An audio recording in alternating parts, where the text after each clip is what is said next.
Dia menipu seorang gadis kecil yang imut ke teras rumah. Lalu dengan kejam mendorongnya ke bawah. Ada banyak orang di sekitar tempat kejadian. Pada saat ini, sebuah sepatu jatuh dari troli. Suji melihat sekali dan menyadari bahwa ini adalah hadiah ulang tahun yang baru saja dia berikan padanya. Dia dengan cepat mendorong tangan polisi dan melompat ke dalam mobil untuk memeriksanya. Dia memastikan bahwa ini adalah putrinya. Gadis kecil itu dibawa ke rumah sakit.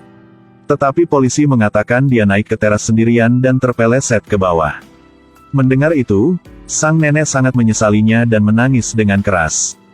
Tapi Suji mengatakan putrinya bahkan tidak berani duduk di kincir ria. Bagaimana bisa seorang gadis kecil yang terkena akrofobia naik ke tempat itu? Ketika ditanya oleh Suji, polisi tidak tahu bagaimana menjawabnya sehingga mereka hanya membuat alasan untuk pergi.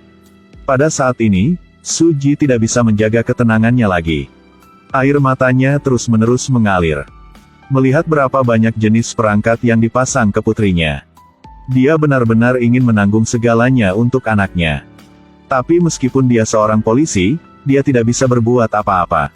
Pada saat ini, dia menerima panggilan telepon. Mengatakan bahwa seseorang mendorong putrinya ke bawah.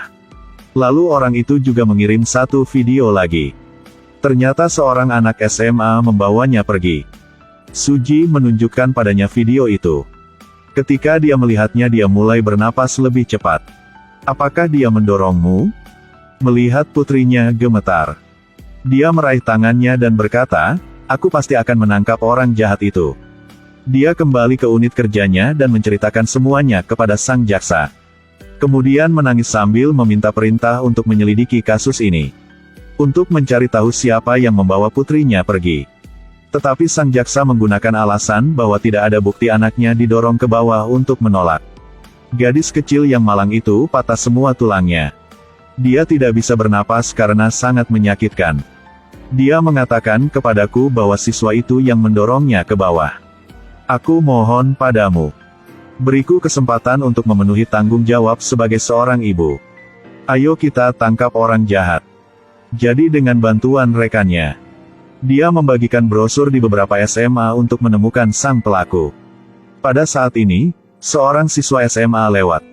Dia melihat stiker di tas sekolahnya. Dan ingat bahwa putrinya telah menempelkan stiker yang sama padanya pagi itu. Dia bergegas untuk bertanya. Mengapa dia membawa putrinya ke teras? Tetapi dia bertindak tidak bersalah, yang membuat Suji sangat tidak bisa tenang. Pada saat ini, sang ibu siswa ini bergegas datang dan berteriak pada Suji untuk tidak menyentuh anaknya. Suji mengeluarkan foto itu dan berbicara tentang tindakannya. Tetapi ibunya tidak peduli. Tanpa diduga, dia bahkan memperingatkan Suji bahwa ayahnya adalah kepala kejaksaan. Lalu tarik tangan putranya pergi. Latar belakang si pelaku sangat besar yang menyebabkan segalanya semakin sulit. Jadi mereka berdua kembali ke TKP untuk mencari bukti baru. Dia tidak sengaja menemukan selembar kertas di rumput. Dia menyadari bahwa ini adalah lukisan putrinya. Tiba-tiba dia teringat sesuatu.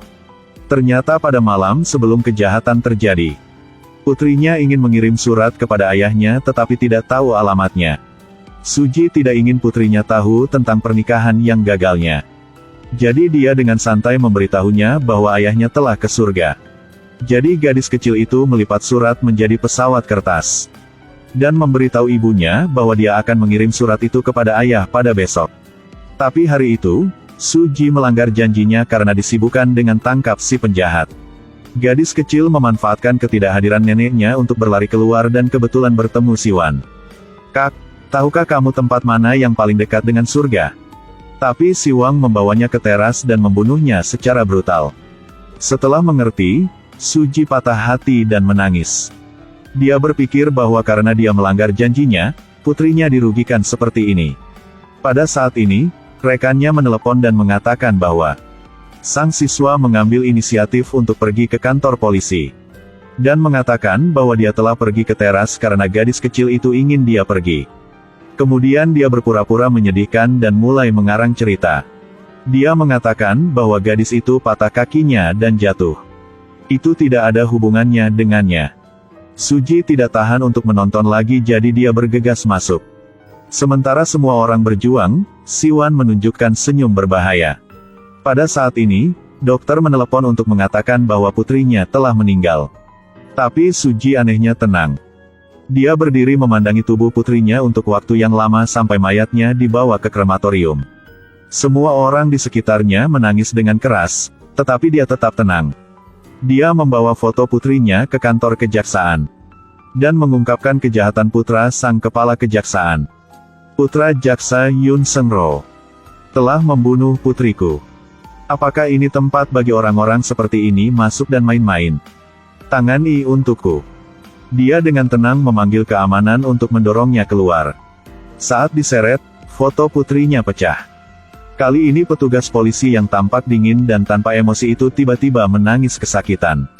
Tangisan tak berdaya itu seperti menghancurkan hati orang, yang membuat semua orang di sekitarnya tersentuh.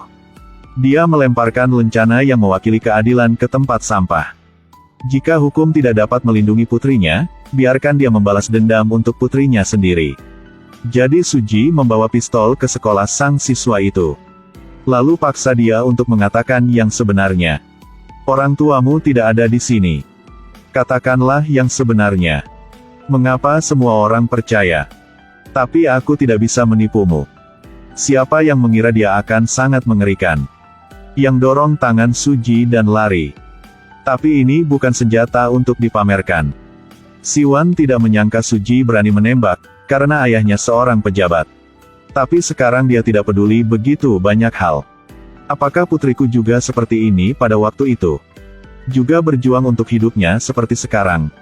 Kenapa kau melakukan itu? Dia hanya seorang anak yang tidak bersalah. Pada saat ini, Ibu Siwan datang. Ketika dia melihatnya, dia berlutut dan memohon Suji untuk memaafkan pada putranya. Bahkan jika dia mengambil nyawanya sebagai gantinya, dia pun akan setuju. Pada saat ini, Suji juga tergerak. Karena mereka seorang ibu, mereka setuju membayar harga untuk anak mereka. Bu, cepat bangun. Cepat dan tangkap orang jahat. Beri Bu ini. Polisi elit yang berspesialisasi dalam menangkap orang jahat. Pada akhirnya, Suji masih letakkan senjatanya. Tetapi ketika dia berbalik, Siwan tersenyum jahat. Suji dengan marah merebut kembali pistolnya tapi sayangnya meleset. Dia menyesali dirinya karena memaafkannya. Pasti akan sulit untuk membalas dendam di masa depan. Suji ditangkap dan bajingan sialan itu dilindungi dengan baik oleh polisi. Ayahnya bahkan memutarbalikkan kebenaran yang menjadikan Suji sebagai si pembunuh yang gagal. Sangat cepat, video menyalahkan Suji menjadi viral. Tidak ada yang menyebutkan peristiwa tentang putrinya. Pada saat yang sama, di ruangan yang penuh dengan kamera, ada tim yang siap membalas dendam untuknya.